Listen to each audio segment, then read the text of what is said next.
Share কোএকশনটা।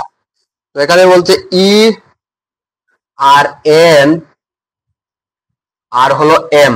আমি concept গুলা clear করে দেওয়ার চেষ্টা করবো অঙ্ক করার সাথে সাথে। তো সিওমেট্রি দুই ধরনের আছে, একটা হলো রোটেশনাল সিওমেট্রি আর একটা শুধু সিওমেট্রি। রোটেশনাল বলতে ঘূর্ণন প্রতিসাম্য। যদি আমরা কোনো বস্তুকে 1 ডিগ্রি ঘুরাই, যেমন বৃত্তকে যদি আমরা 1 ডিগ্রি ঘুরাই সে বৃত্তই থাকবে, সে তাকে দেখতে বৃত্তই লাগবে। 5 ডিগ্রি ঘুরাই বৃত্তই লাগবে, মানে ঘুরানোর পরও তাকে সেম দেখা যাচ্ছে, তাহলে এটা হয়ে যাবে রোটেশনাল সিওমেট্রি, ঘূর্ণন প্রতিসাম্য। আর সিওমেট্রি মানে কোনো বস্তুকে যদি আমরা দুটো পার্ট করি, দুটো পার্ট করার পর যদি এই সাইড আর এই সাইড এখানে যদি পার্ট করি আর এই সাইড যদি দেখতে যদি সেম হয়, তাহলে তাকে বলি আমরা সিওমেট্রি বা প্রতিসম।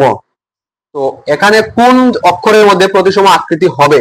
তো ই হয়ে যাবে, কিন্তু এখানে কাটলে এই সাইড আর এই সাইড সমান দেখা যাবে, তার মানে ই হয়ে যাবে, এন হবে না এম।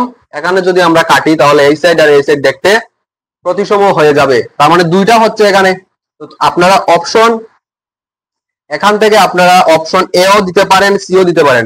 এখানে কিন্তু চ্যালেঞ্জ করলে স্টার মিলবে, ইকুয়েশন হয়তো পাওয়াও গেছে স্টার, কারণ এখানে অপশন সিও হবে আবার অপশন এও হবে। তারপর 4 নম্বর কোয়েকশন